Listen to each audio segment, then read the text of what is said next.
Here's the funny thing.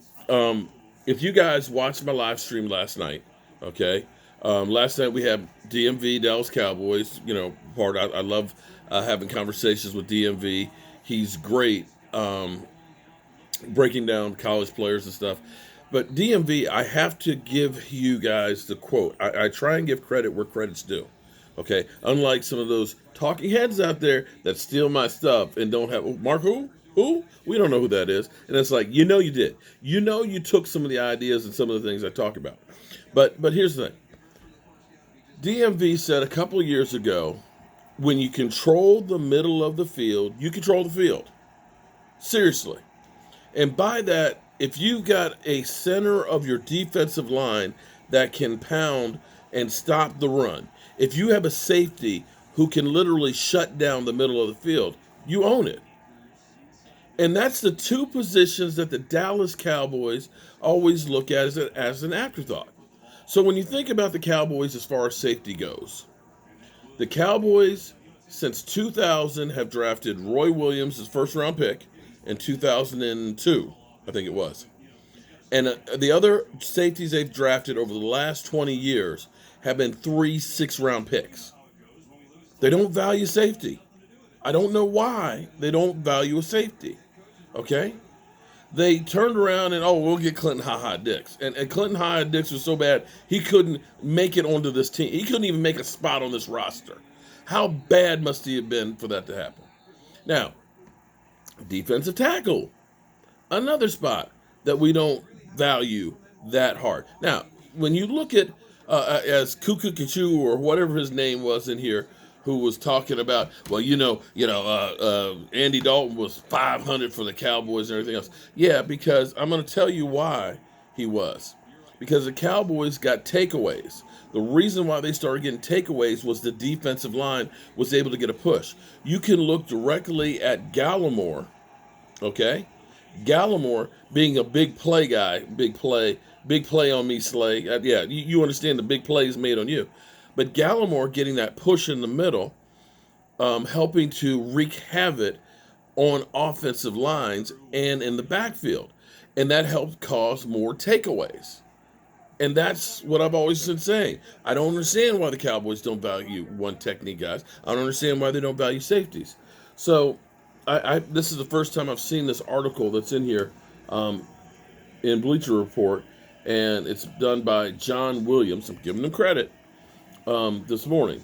And the headline, which grabbed me, is, will the Cowboys begin to value defensive tackle and safety under Dan Quinn? And I say, please, God, please start valuing those guys, because those are the playmakers. 2nd and 5, we're in the red zone here for the Rams. The Rams need to score to stay in this game. As the Dallas Cowboys begin their search for their next defensive coordinator in the wake of what?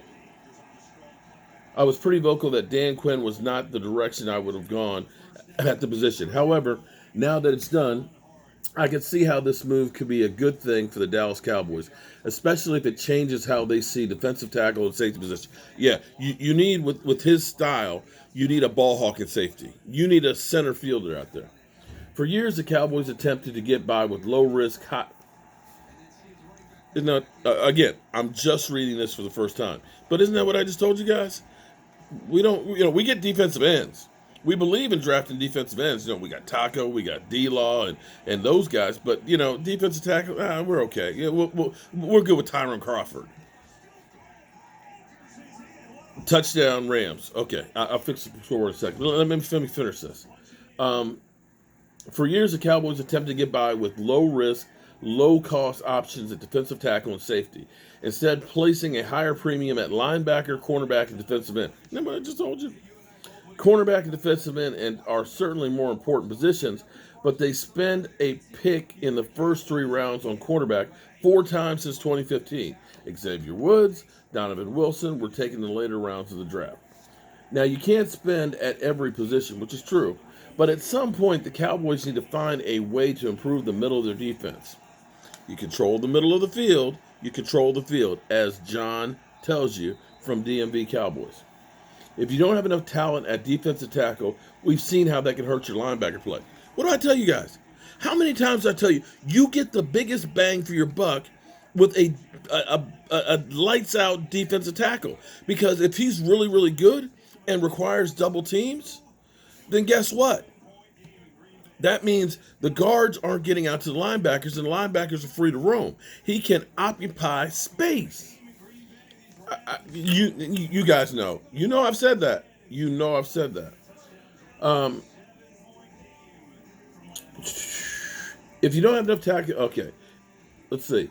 Though the Cowboys have invested a second and third round picks in previous two drafts at defensive tackle, they're still not placing much of a premium on a player who can stop the run at the technique defensive tackle.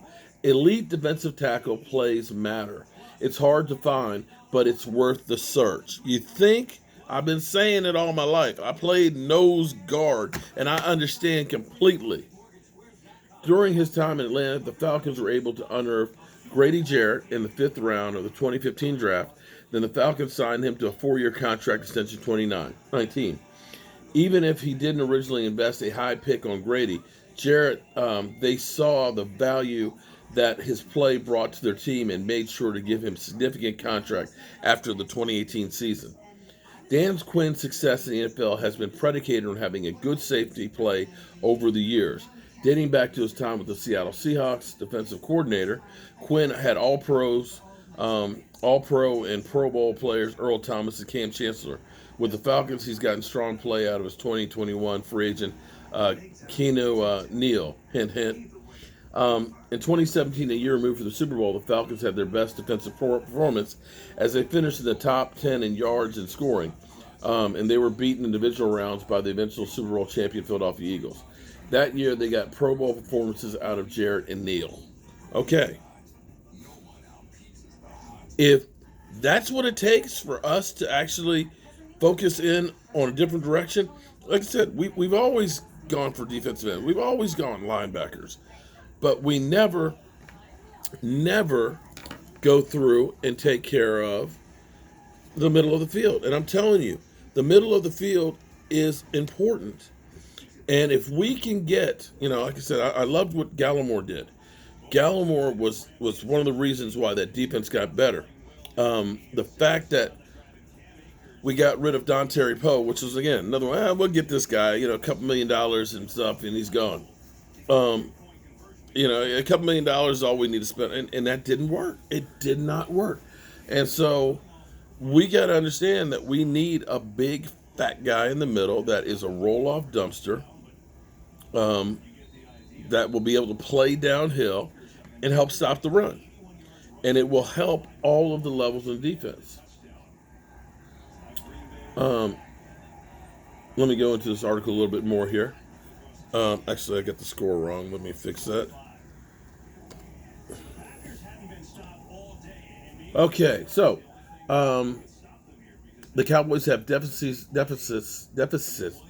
got problems, damn it. Up the middle of the defense with limited run-stopping ability at defensive tackle. You ain't kidding.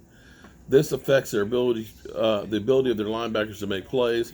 Their safeties have been inconsistent over the years as well. In 2020, they finally got some playmaking out of safety in the form of Donovan Wilson.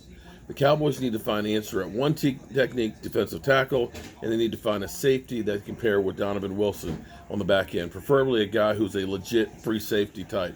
You ain't lying. Which would allow Wilson to play closer to the line of scrimmage.